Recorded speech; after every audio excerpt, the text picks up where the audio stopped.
하나님의 말씀은 누가복음 5장 1절에서 11절입니다. 새벽 시간에 누가복음을 지금 하고 있는데 진도가 좀 늦었습니다. 그래서 오늘 수요 모임에도 새벽 시간에 이어서 진도를 맞춰서 5장 1절에서 11절까지 교독하겠습니다. 하나님 말씀은 누가복음 5장 1절. 무리가 몰려와서 하나님의 말씀을 들을새 예수는 게네사렛 호숫가에 서서 호숫가에 배 두 척이 선 것을 보시니 그들은 배에서 나와서 그물을 싣는지라. 예수께서 한 배에 오르시니 그 배는 시몬의 배라. 육지에서 조금 떼기를 청하시고 앉아서 배에서 무리를 가르치시더니 말씀을 마치시고 시몬에게 이르시되 깊은 데로 가서 그물을 내려 고기를 잡으라. 시몬이 대답하여 이르되 선생님, 우리들이 밤이 새도록 수고하였으되 잡은 것이 없지만은 말씀에 의지하여 내가 그물을 내리리다 하고 그렇게 하니 고기를 잡은 것이 심히 많아 그물이 찢어지는지라. 이에 다른 배에 있는 동무들에게 손짓하여 와서 도와달라 하니 그들이 와서 두 배의 체험에 잠기게 되었도다. 시몬 베드로가 이를 보고 예수의 무릎 아래 엎드려 이르되 주여 나를 떠나소서 나는 죄인이었소이다 하니 이는 자기 및 자기와 함께 있는 모든 사람이 고기 잡힌 것으로 말미암아 놀라고 세베대의 아들로서 시몬의 동업자인 야고보와 요한도 놀랐습니다. 예수께서 시몬에게 이르시되 무서워하지 말라. 이제부로는 내가 사람을 취하리라 하시니 그들이 배를 죄대고 모든 것을 버려두고 예수를 따르니라.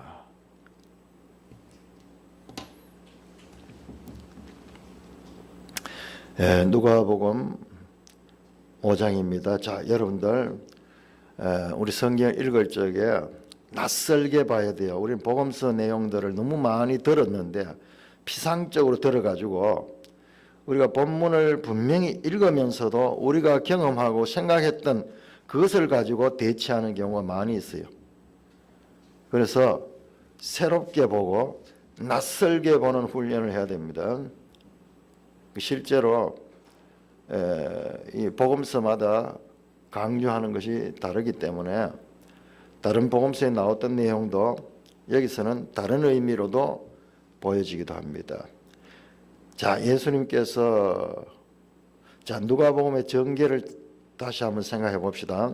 누가복음에 처음에 세례 요한이 탄생했죠. 1장에 세례 요한이 탄생하고 2장에서는 예수님이 탄생하고 3장에서 다시 세례 요한이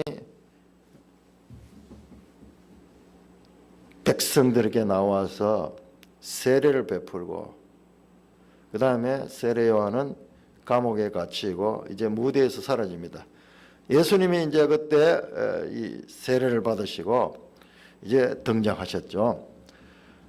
그래서 그 다음에 예수님의 족보가 나오죠. 사람의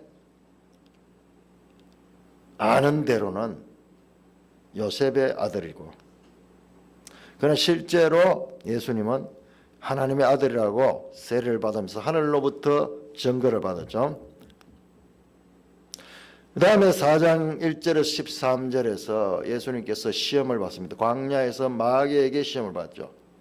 자, 지금까지 보세요. 과정 4장 1절에서 13절까지 예수님이 출생하시고 그 다음에 이제 소년 시대를 지나시고 그 다음에 이제 공생애가 시작되면서 세례를 받고 이제 처음 광야에서 마귀에게 시험을 이기시고 4장 13절까지 시험을 완전히 이기시고 그래서 마귀가 일시적으로 떠나갑니다.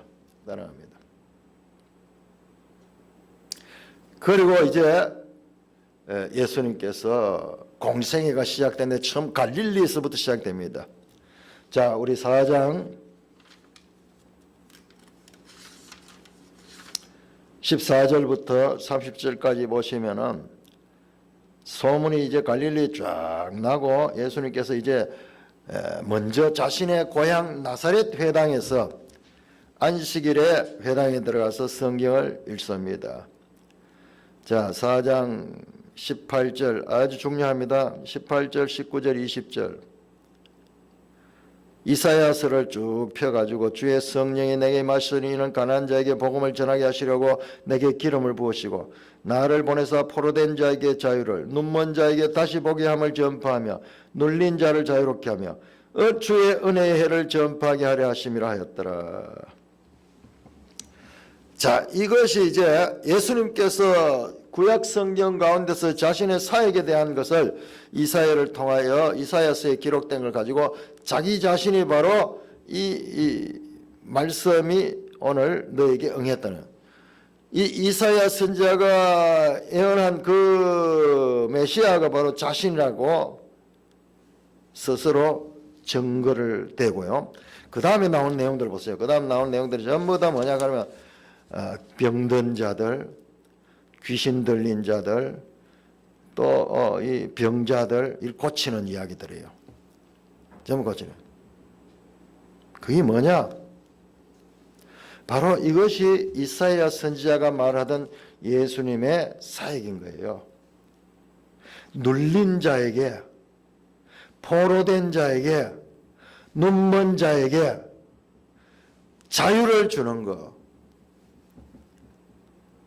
병의 포로가 되고 귀신에 사로잡혀서 눌린 사람들, 바로 선지자 이사야가 말씀했던 그것이 예수님의 공생애 가운데 어떻게 성취되는가를 보여주는 거예요. 예수님의 능력 자랑하는 게 아니에요.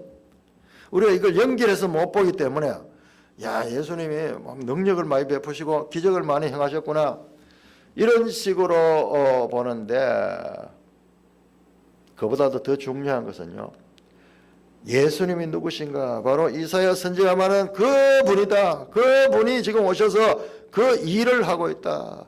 성경에 예언된 대로 메시아가 하시는 일들을 직접 하시면서 자신이 메시아이심을 증거하시는 사역들입니다. 그 4장 31절에서 44절까지 세 부류가 나옵니다. 첫째, 귀신 들린 사람. 그거 쫓아내잖아요. 그 귀신을 쫓아내잖아요. 귀신에 눌려있던 사람, 그 귀신으로부터 해방시켜주고 자유를 베풉니다. 귀신이 떠나갑니다. 그 몸에서 떠나가고 이 사람이 온전해집니다. 그 다음에 38절에서 보시면은 시몬의 장모, 열병을 앓고 있는 자, 병에 걸려가지고 거의 죽어가는 그 시몬의 장모, 이 시몬이 베드로입니다. 그 시몬의 장모를 말씀으로 고칩니다. 그래서 병이 떠나고 여자가 곧 일어나가지고 수종되는 거예요. 아팠던 사람이 금방 완전히 완쾌가 되고 바로 손님들을 대접하는 정도로 기적이에요. 기적.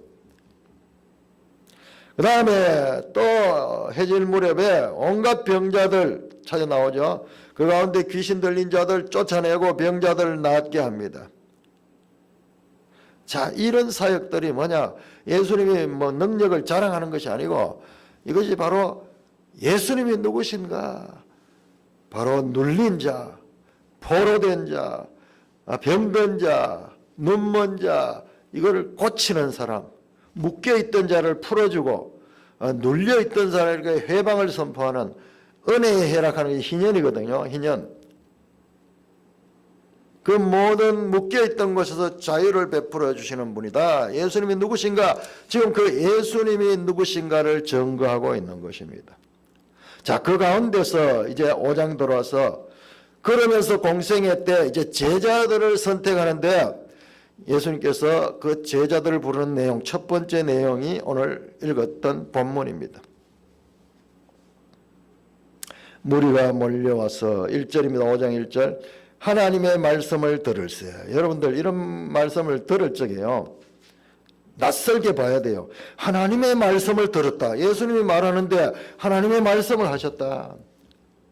톤 로곤 토 테오. 하나님의 말씀. 예수님이 하시는 말씀은 하나님의 말씀입니다. 하나님께 속한 말씀을 지금 전하고 있는 거예요. 하나님의 아들이라는 것도 아주 낯설게 봐야 되고, 그 다음에 하나님의 나라라는 말씀이 나오는데 그것도 아주 낯설게 봐야 되고, 그 다음에 하나님의 말씀도요, 우리는 하나님 말씀을 너무 많이 들어가지고 익숙했는데 지금 이 본문에서 처음 나오는 말씀들이에요. 예수님의 말씀은 하나님의 말씀이다. 예수는 게네사렛 호숫가에 서서, 게네사렛에 이것이 갈릴리 호수예요. 갈릴리 호수의 딴 이름이에요. 별명입니다. 지금 예수님 갈릴리 사역, 자신이 태어난 지역이 나사렛, 이 지역들이 갈릴리 지역이거든요. 먼저 갈릴리, 저 예루살렘으로부터 저 멀리 떨어져 있는 변방의 갈릴리에서부터 예수님의 사역이 시작이 됩니다. 그 바닷가에서 말씀을 가르칩니다. 예수님의 사역은요, 보시면 전부 가르치는 사역, 가르치는 사역. 사람들이 너무 많이 몰려왔습니다. 무리가 몰려왔다. 여기 무리는 제자들하고 다르죠. 무리는 호클론 가르쳐. 이 무리라는 것은 여기에 믿는 자도 있고 믿지 않는 자도 있고 호기심 때문에 다닌 자도 있고, 여기에는 불특정 다수들이에요. 소문을 듣고 너무너무 많은 사람들이 몰려오는 거예요. 저는 이 복음서를 볼 때마다 우리 어린 시절의 생각이 나요. 우리 어린 시절에 그때는 사람들이 오락할 수 있는 그런 것이 없었어요. 아무것도 없었어요. 그저 장기나 뜨고 바둑이나 뜨고 이런 정도고, 아이들은 이 강가에 가서 놀고 이런 정도인데, 그래서 무슨 일이 있다 이러면은, 무슨 사건이 났다 이러면은요, 사람들이 인산인해를 밀어가지고 막 수근수근 하면서 막 몰려다녔어요. 구름대같이 몰려다녔어요. 그때 당시에 박정희 대통령이 그 선거에 나와가지고 후보 연설을 하는데, 지금도 기억이 나는데요. 우리가 살던 대봉동 이 신천 방천 이쪽 끝에서 저쪽 끝까지 빡빡하게 사람들이 몰렸어요. 요즘 젊은 사람들은 상상을 못하는. 우리 얼마 전에 작년에 광화문에 사람들 모였을 적에, 작년에 재작년에 벌써 그게 그렇게 많이 모이는, 그렇게 지금 마찬가지예요. 고대 시대예요. 빡빡하게 무리들이 몰려가지고 이 예수님을 따라다니는 거예요. 그 사람들이 너무 많으니까는 뒤에 있는 사람 들리지도 않고 이러니까 예수님께서 배를 타고 예수님은 배에 있고 사람들은 해변에 모여 있게 하고, 그 배에서 이제 사람들을 향하여 그렇게 설교를 하는 겁니다.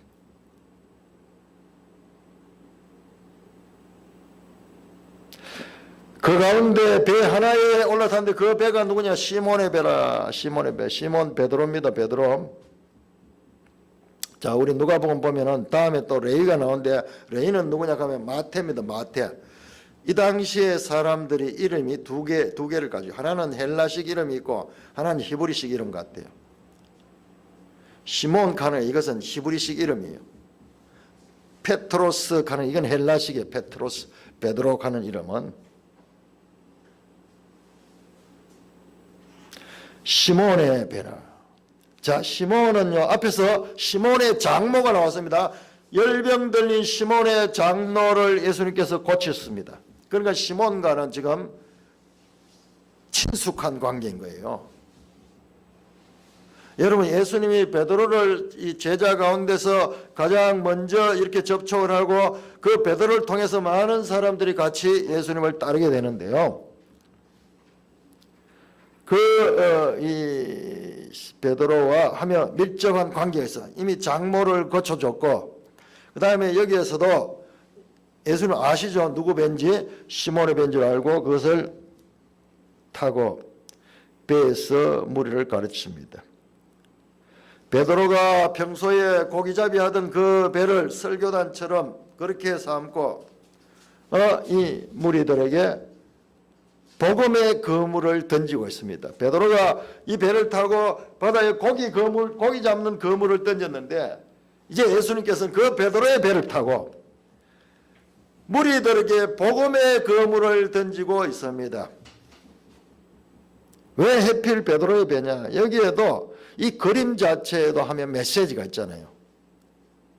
베드로의 배에서, 어부 베드로의 배에서 무리들을 향하여 말씀을 선포하는데, 그것은 마치 베드로가 배에서 그물로서 고기를 잡듯이 사람들을 구하는 그와 같은 메시지를 선포하고 있습니다.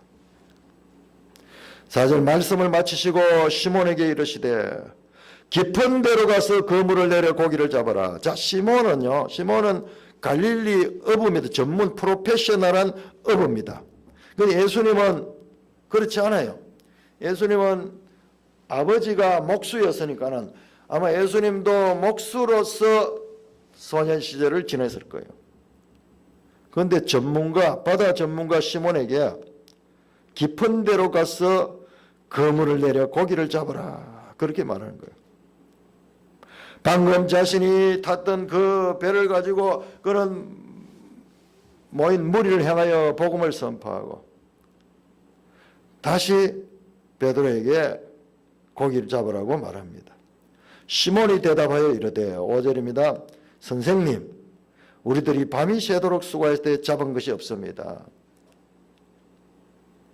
이 갈릴리 고기잡이 이 철에 따라가 다르겠지만요, 이때는 밤에 고기를 잡기 좋은 때인 것 같아요. 우리도 보면은 밤에 그 오징어 같은 걸 전부 밤에 가거든요, 고기 잡으러. 그런데 이날은 평소 같으면은 많이 잡았을 때 밤새 고기잡이를 했는데 아무것도 잡은 게 없습니다. 지금 하나님의 역사가 벌써 일어나군요. 이들에게 할 수 없게 되는 거예요. 자신들의 능력과 자신의 경험과 자신의 지식을 가지고 그렇게 고기를 잡았는데 예수님과 함께 하니까는요, 오히려 안 되는 거예요.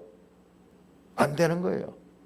밤이 새도록 수고했을 때 잡은 것이 없지만은, 그런데 베드로는 알잖아요.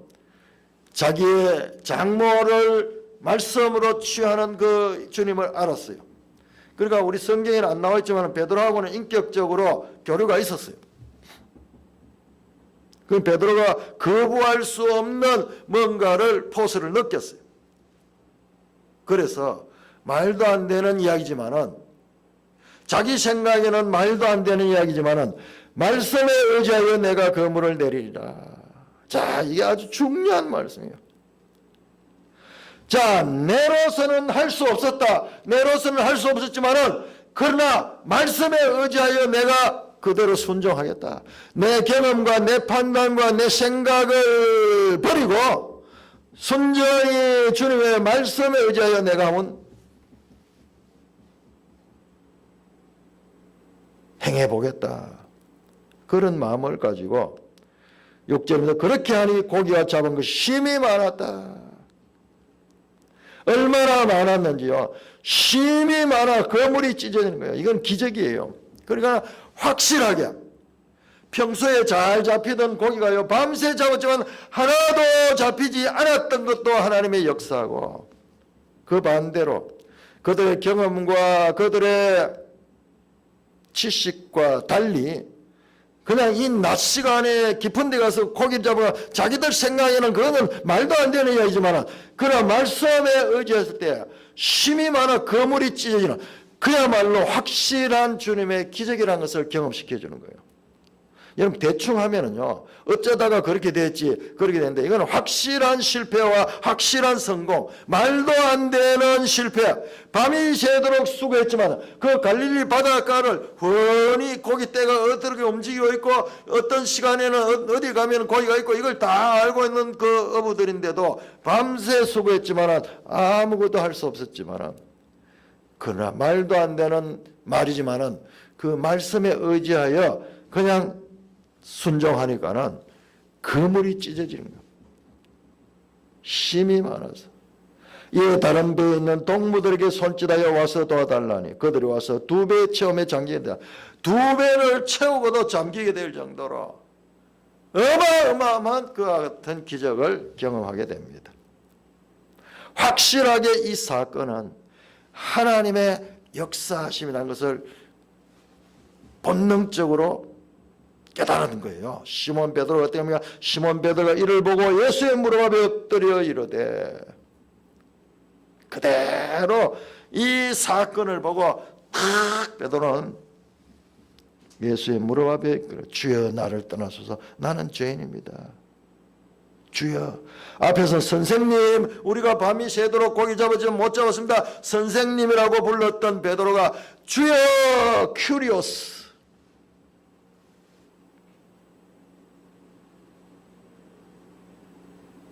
나를 떠나소서 나는 죄인입니다. 본능적으로 그 큰 주님의 말씀을 경험한 다음에 베드로는요 자신이 죄인됨이 확 깨달아지면서, 그리고 자신은 그 빛 가운데 있다가는 견딜 수 없다 하는 그런 것을 느끼고 자신을 떠나달라고 그렇게 고백합니다. 큰 빛 아래 노출된 자신의 현실을 깨닫게 되고 자신이 할 수 없는 죄인이라는 것을 느끼는 거예요. 베드로가 딴 사람들보다 죄를 더 많이 지어서 죄인이 아니라 자신의 정체성을 깨닫는 거예요. 하나님의 큰 이 경험을 하고 나니까는요, 자기 자신이 아무것도 아닌 거예요. 뿐만 아니라 자신은 죄인이고 주님 옆에 있을 수 없는, 그 빛에 머물 수 없는 존재라는 것을 깨닫게 되는 거예요.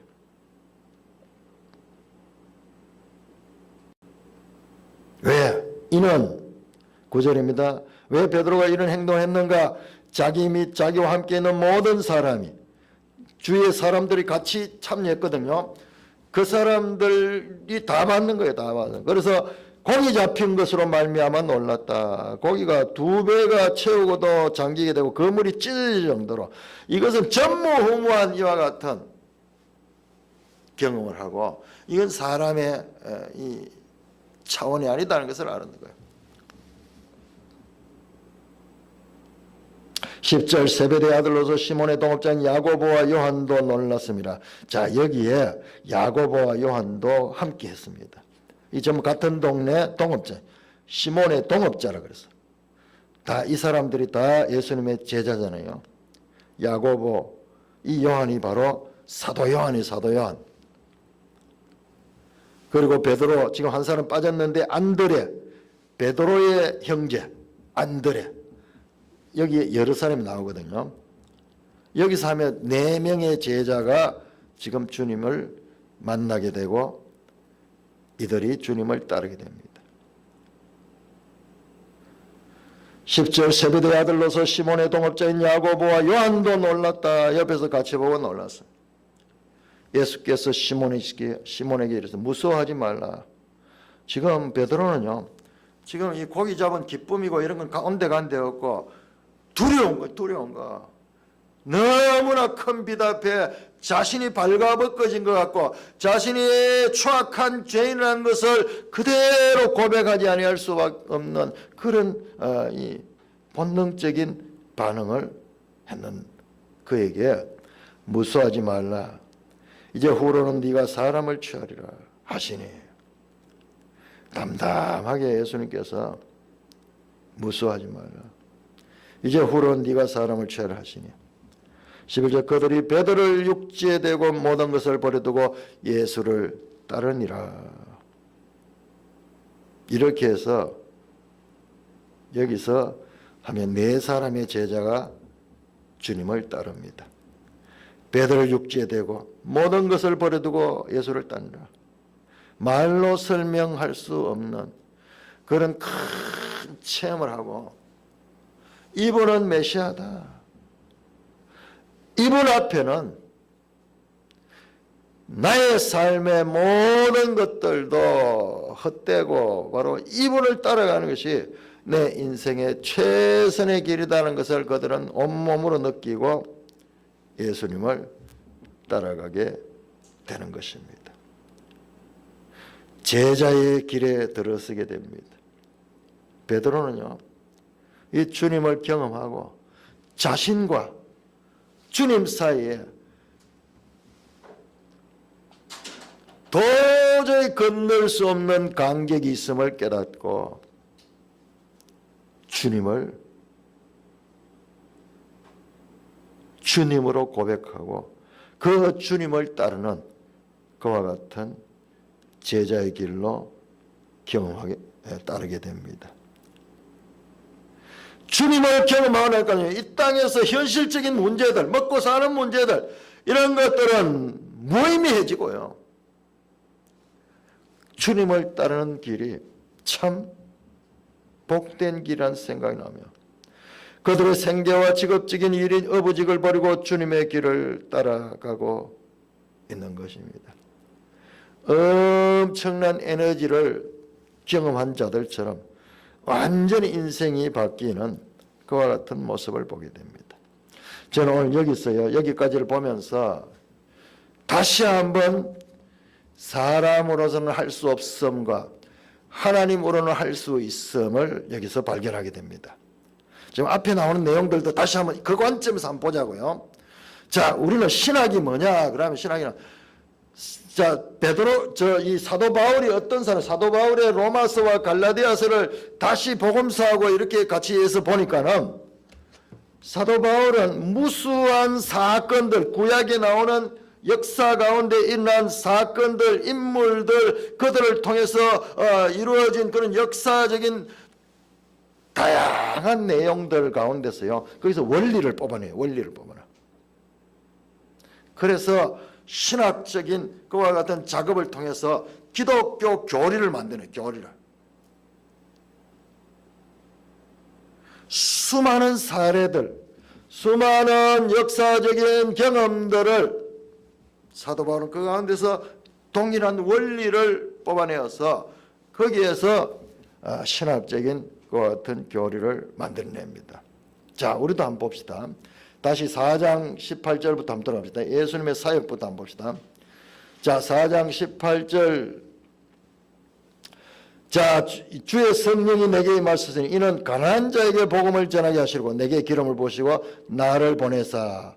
자, 하나님께서 기름을 부었다. 이게 메시아거든요. 그리스도스거든요. 그리스도가 하는 일이 뭐냐? 포로된 자에게 자유를 주는 거예요. 포로된 자 누굽니까? 포로된 자는요, 스스로 자기 자신의 길을 갈 수 없는 자예요. 묶여 있는 거예요. 사로잡혀 있는 거예요. 그 할 수 없게 무능한 자, 포로되었기 때문에 스스로 자기의 길을 갈 수 없는 자입니다. 그들을 풀어주는 거예요. 무능한 자에게 자유를 전능하신 하나님이 경험되는 거예요. 눈먼 자, 스스로 볼 수 없는 자입니다. 그에게 어떻게 볼 수 있게, 할 수 없는 자가 할 수 있게 되는 것입니다. 눌린 자, 압박을 받고 눌리고 이 귀신에 사로잡히고 그렇게 해서 자기 자신이 자기 자신의 주인이 되지 못하고 귀신의 도구가 되어가지고 이리저리 끌려다니는 그 눌린 자, 할 수 없는 자요. 무능한 자입니다. 그걸 어떻게 전능하신 하나님의 경험을 입게 되는 거예요. 자, 메시아의 사역이 뭐냐?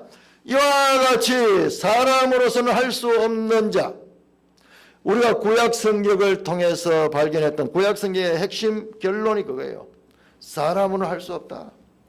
그렇습니다. 그럼 구약만 가지고는 절망밖에 없어요. 절망밖에 없어요.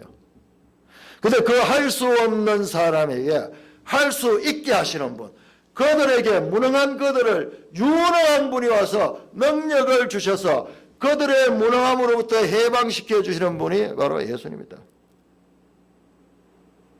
자, 19절 뭐 은혜 주의 은혜의 해를 전파한다. 은혜해 가는 게 이게 희년이거든요. 희년은 50년마다 돌아오는 그와 같은 은혜의 해인데 이때는 모든 빚진 자들, 모든 종된 자들, 땅을 팔아먹어 가지고 자기 땅이 없어진 자들, 이런 자들도 다 다시 원래 상태로 물러지는 거예요. 요즘 그런 단어를 쓰는지 모르겠는데 우리 어릴 적에 무슨 구슬치기나 뭐 딱지치기 같은 거 하다가 뭐 좀 무르차 이러요. 무른다 하는 건 무슨 말인지 압니까? 예? 신충현 형제는 무른다 하는 말 씁니까? 요즘 좀 무르자. 단어 뜻은 알고 있어요? 알아요? 참 멋진 말이에요. 멋진 말이에요. 무르자 이게 아주 일상용어인데 모든 것을 원래 상태로 돌려주는 그것이 희년. 참 놀랍죠. 하나님의 법이에요. 빈익빈 부익부로 완전히 이렇게 점점 이 빈부 양극화가 되는데 그런데 이게 영원히 하지 않도록 특정 한 50년 동안 일생에 한 번 돌아오겠죠. 한 번 돌아오면은 그때는 다시 원상태로 회복되도록. 그런데 이런 제도는 있었지만 이게 실제로 행해졌는가 안 했는가는 미지수 같아요. 우리가 그냥 순진하게 그렇게 봤는데 우리 유월절도 봤잖아요. 유월절도 그렇게 지어졌지만은 유월절이 제대로 안 지켜졌잖아요. 그래서 히스기야나 요시야 같은 종교개혁자들이 나와가지고 그때 비로소 유월절을 다시 지키는 것을 봤잖아요. 아마 희년 같은 이런 것은 더더욱이 안 지켜졌을 것 같아요. 그 희년이 가지는 궁극적인 가르침 바로 예수 그리스도. 예수 그리스도는 희년을 선포하시는 분이다. 이 희년은 기쁠 희자거든요. 기쁠 희자. 기쁨의 해. 빼앗긴 것이 다시 회복되고 잃어버렸던 것을 다시 찾게 되는 이 기쁨의 해. 예수님은 누구냐? 바로 그 기쁨의 해를 선포하러 오신 분입니다. 그러니까 이것도 보면은 무능한 자들에게 전능하신 하나님이 오셔가지고 그들을 무능함에서 구원해 주잖아요. 자, 이게 기독교입니다. 이게 기독교. 일단은 제가 그렇게 말씀드렸죠. 일단은 우리가 무능함을 인정해야 돼요. 그 무능함을 인정하는 자들이 믿음을 가지고 하나님의 전능하심을 입을 적에 무능한 자가 유능한 자가 될 수 있다는 이것이 기독교의 놀라운 그와 같은 사상이고, 이와 같은 사상을 가지고 이 땅을 살아갈 적에 그 나라가 정치, 경제, 사회, 문화적으로 다 그렇게 발전했다는 것을 우리가 역사를 통해서 우리가 알게 되는 거예요. 무조건 낙관론이 아닙니다. 첫째적으로는 비관입니다. 무능합니다. 절망입니다. 사람은 할 수 없다는 것을 바로 고백할 적에 나는 죄인입니다. 주여 나를 떠나소서. 나는 죄인입니다. 이것을 고백할 적에 그 낮아진 마음, 그 가난한 마음, 거기에 주님의 능력이 임하는 겁니다. 자, 다시 4장 31절부터 44절 한번 봅시다. 자, 그 관점에서 봅니다. 무능과 전능의 관점을 봅니다. 자, 제일 먼저 이 귀신 들린 자가 나옵니다. 4장 34절에 보니까는 귀신 들린 자가, 이 귀신 들린 자가 어떻게 되나 하면 사람이 멀쩡한데 귀신이 그 사람을 지배하는 거예요. 우리 앞에서 봤죠. 시험 받으실 때 광야에서 예수님 시험 받으시고 마귀가 떠났잖아요. 일시적으로 떠났어요. 여기 다시 나타났어요. 귀신은 마귀의 졸개들이에요. 졸개들. 그런데 귀신은 예수님을 알아봐요. 그런데 예수님은 그들과 대화하지 않습니다. 그냥 꾸짖습니다. 그러니까 벌벌 떨면서 귀신이 떠나가 버립니다. 사람은 귀신에게 사로잡혀가지고 귀신의 지배를 받고 있었는데 예수님의 말씀으로 말미암아 그 귀신이 떠나갑니다. 스스로는 그 귀신을 이기지 못하는 사람에게 예수님의 능력이 임하니까는 귀신이 떠나갑니다. 무능한 자가 전능한 자의 힘을 입고 회복되는 거예요. 그 다음에 38절 이후에 시몬의 장모 열병 걸렸죠. 심한 병이 걸려서 그 병의 지배를 받으며 그 병을 이기지 못하고 있는 무능한 상태에 있던 자에게 예수님 말씀으로 그 병이 떠나가 버립니다. 무능한 자가 전능하신 하나님의 힘을 입고 구원이 일어나고 있습니다. 이게 일종의 구원이에요. 구원. 앞으로 일어날 온전한 구원에 대한 메시지들이 지금 선포되고 있는 거예요. 그 다음에 4장 40절 이후에 보면은 온갖 병자들이 다 나왔어요. 그런데 그들에게 하나하나 일일이 손을 얹고 기도하며 귀신들이 나가고 소리지르며 떠나가는 거예요. 다 어떤 사람입니까? 병자들, 귀신들, 인자들, 뒤에 나오는 사람들 보면 세리, 죄인들, 창기들, 사회적으로 눌린 사람들, 사회적으로 연약한 사람들, 사회적으로 이 어려움을 겪고 있는 이 사람들에게 예수님이 가셔서 그 문제들을 해결해요. 무능한 자가 전능한 하나님의 은혜를 입고 이 전능함을 경험하게 되는 그와 같은 사건들이에요. 오늘 본문도 다시 한번 그런 관점에서 보시면은요, 이 베드로가 이 밤새 그물을 던지며 고기를 잡았지만은 할 수 없었어요. 할 수 없어요. 예수님의 말씀에 순종하니까는 할 수 없었던 자가 전능하신 분의 힘을 입어서 어마어마한 지금 사건을 경험하는 거예요. 그리고 베드로의 모습을 보시죠. 나는 죄인입니다. 자, 이게 첫째 고백이 되어야 됩니다. 베드로가 제자가 될 수 있는 자격이 여기 나오는 거예요. 나는 죄인입니다. 우리 구약 성경 전체를 통해서 우리가 이 고백을 할 수 있어야 돼. 이 고백.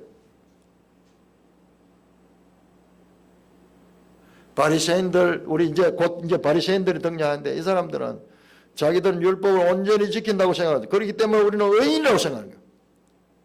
아니에요. 그들은 주님으로부터도 책망받지만은 그러나 이 베드로는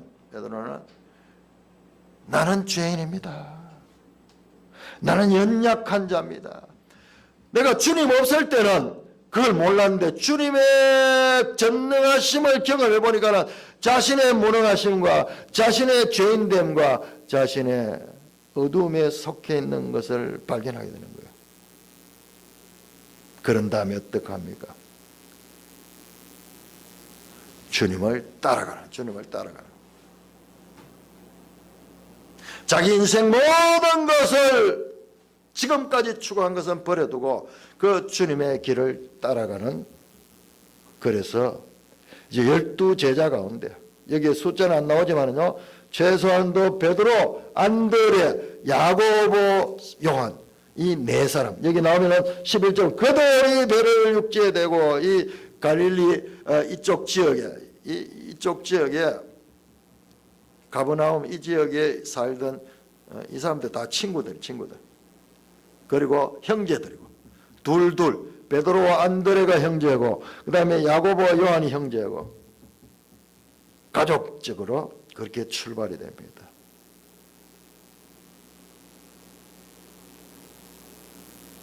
무능한 자가 그전에는 자신이 무능함을 몰랐잖아요. 그냥 자기 힘으로 자기 먹고 살기도 하고 자기 힘으로 좀 능력 있다고 생각하고 그렇게 했는데 주님의 은혜를 입으려고 하는 건 절대적인 결핍. 평소에 갈릴리 바다의 모든 환경을 잘 알고 어군들이 어떻게 형성되는가, 이 시절 이 시간에는 어떤 종류들이 어디에 있는가 자세히 들여다보듯이 알고 있던 자들이 밤새 수고해도 허탕치 결핍을 느낍니다. 할 수 없음을 경험시킨 다음에 그럼에도 불구하고 말씀에 의지하여 따라갔을 적에 내 판단이 아니고 내 경험이 아니고 우리도 마찬가지입니다. 우리도 내 생각이나 내 판단이나 내 이 경험을 가지고 우리가 절대적으로 살아가는데 때때로 주님은 그런 것들을 무력화시킬 때가 있습니다.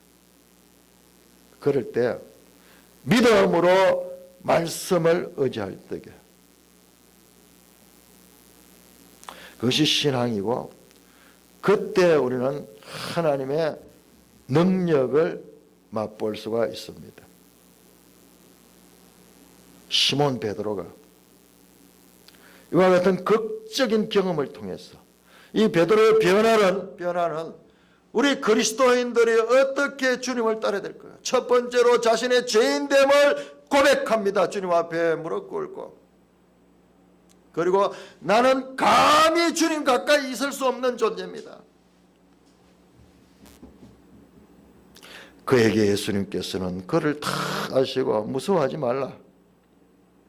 그리고 그들에게 사명을 줘. 네가 앞으로는 고기잡이가 아니고 어부가 아니고 사람 낚는 어부가 되게 하겠다. 우리 오늘 여기 본문에 네가 사람을 취하려 되어 있지만 마가복음에는 사람 낚는 어부가 되게 하도록 하겠다. 모든 것을 버려두고 예수님을 따르고 있습니다. 무능한 자들이 전능하신 하나님을 경험하고 난 다음에 이제 과거를 청산하고 새로운 주님의 제자로서의 길을 걷게 되는 이와 같은 장면을 오늘 우리는 보고 있는 것입니다.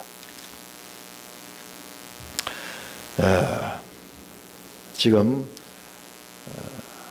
어저께 부산의 세계로 교회가 이 폐쇄를 당했습니다. 여러분들 유튜브에 가시면은 세계로 교회 고별 설교 그 손현보 목사님이 그 교회가 폐쇄를 당하면서 마지막 그 예배를 인도하시면서 눈물을 흘리면서 찬송을 부르는 그런 장면이 나옵니다.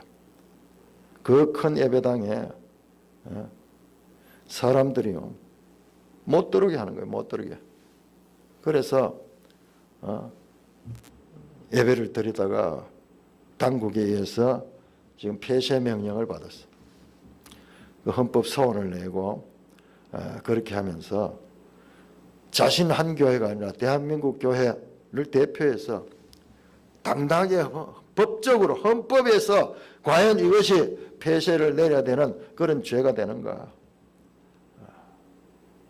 그렇게 하고 그러니까는 딴 교회들도 힘을 얻어가지고 오늘 전국적으로 여기저기서 일어나면서 지금 법원에다가 헌법 소원을 내면서 그렇게 일어나고 있습니다.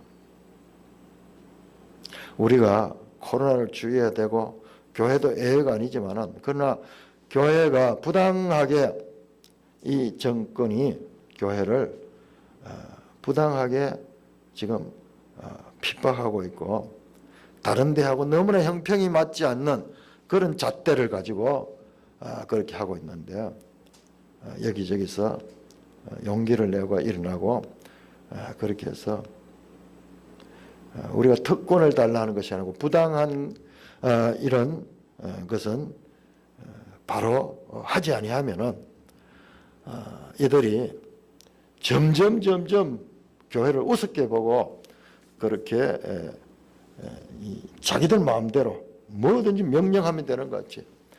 저 군사 정권 시절에도 박정희 대통령 시대도 이렇진 않았어요. 그때요 막 데모하던 사람들도 성당 명동 성당 안에 들어가면요 그러면 거기에 경찰이 못 들어갔어요. 뭐 지금은 공무원들이 마음대로 지금 왔다 갔다 하니 교회 마음대로 전화해가지고 뭐 사람이 몇 명이고 뭐 이 자기들 무슨 권리가 있어가지고 그런 짓을 하냐 말이야. 우리도 모르게 지금 뭐 코로나 방역하면서 이러다면서 기본권조차 잊어버리는 그런 시대에 있습니다.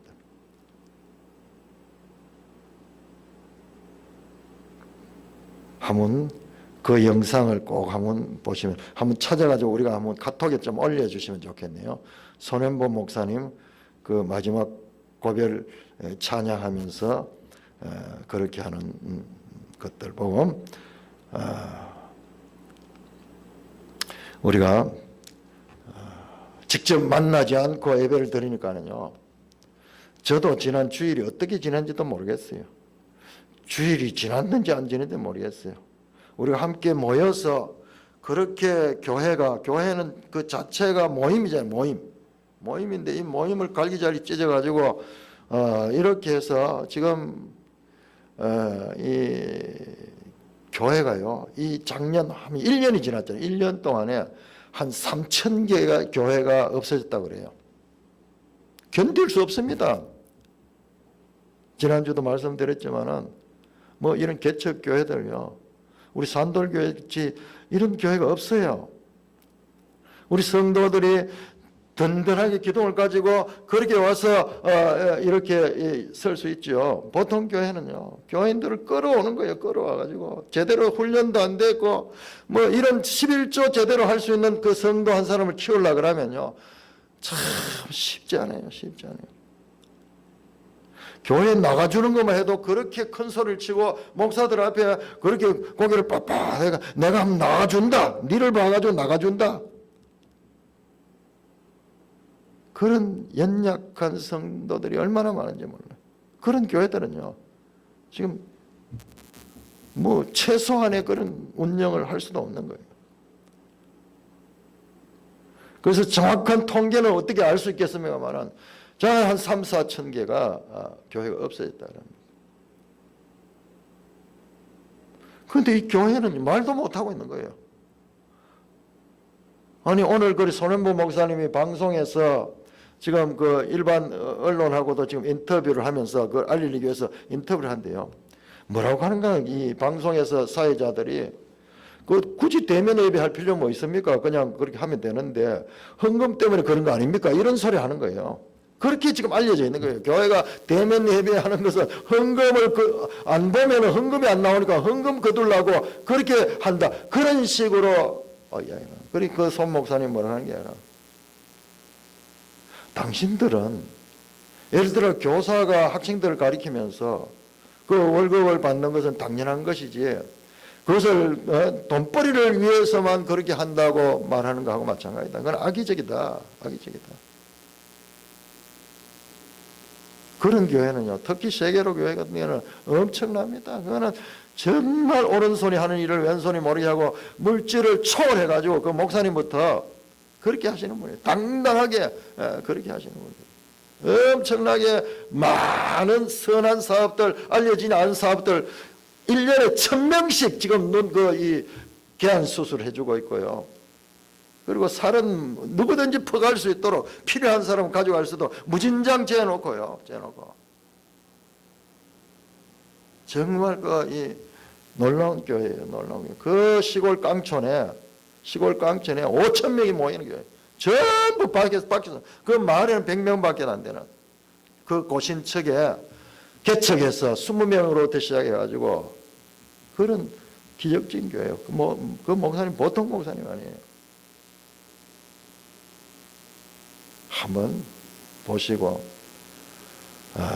우리가 오히려 이런 시대를 맞이해가지고 그런 분들이요, 과거 일제시대 때 일제 그 항거했던 그 고신에 지금 오늘날 이 고신이란 것이 바로 그 배경에서 일어난 사람, 신사참배를 반대했던 그 사람들이 중심이 되고 세운 교회가 고신교단이에요. 그 고신교단의 후예들 가운데서 그렇게 용기 있게 일어나서 당당히 대응하면서 그렇게 지금 일어나고 있습니다. 우리가 이렇게 떨어져 가지고 이거 아니거든요. 이거 아니에요. 같이 얼굴을 보고 교회는 만나서 그렇게 오고 가는 것도 중요해요. 오고 가는 것 자체가 예배예요. 제가 늘 그런 생각을 하는데 새벽 기도회 때 집에서 출발하는 시간부터 예배예요. 하나님은 그 오고 가는 것을 기뻐하시는 거예요. 우리가 올라가려면 얼마나 시간이 들고 비용도 들고 많이 들지만요, 그게 헛된 것이 아니라 그 자체가 예배예요. 하나님이 받으시는 거예요. 그것을 하나님이 받으시는 거예요. 와서 말씀만 듣는 것뿐만 아니라 오고 가는 그 과정도 우리가 몸을 들이는 것이고 시간을 들이는 것이고 물질을 들이는 겁니다. 악한 세력들이요, 교회에 뭐 굳이 모이고 할 필요 뭐 있노, 이런 식으로 지금요 다시 회복돼도요 한 30% 이상이 앞으로 교회 안 나온대요. 편하거든요. 뭐 굳이 이때까지 왜 그랬지, 왜 안 되고 나갔지, 이런 생각을 하는. 그러니까 제대로 성도들을 안 가르친 교회는요 여기에서 지금 다 드러나는 거예요. 다 드러나는 거예요. 그러나요, 제대로 가르치고 제대로 된 교회는 더 빛나는 거예요. 세계로 교회는 앞으로 한번 두고 보세요. 정말 우리 한국 교회사에 남는 그런 교회로 그렇게 우뚝 서게 될 것이에요.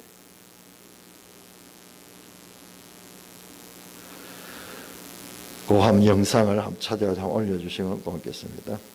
찬송가 295장입니다.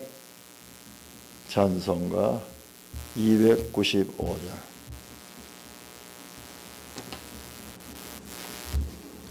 오늘 본문하고 아주 맞는 그런 찬송입니다.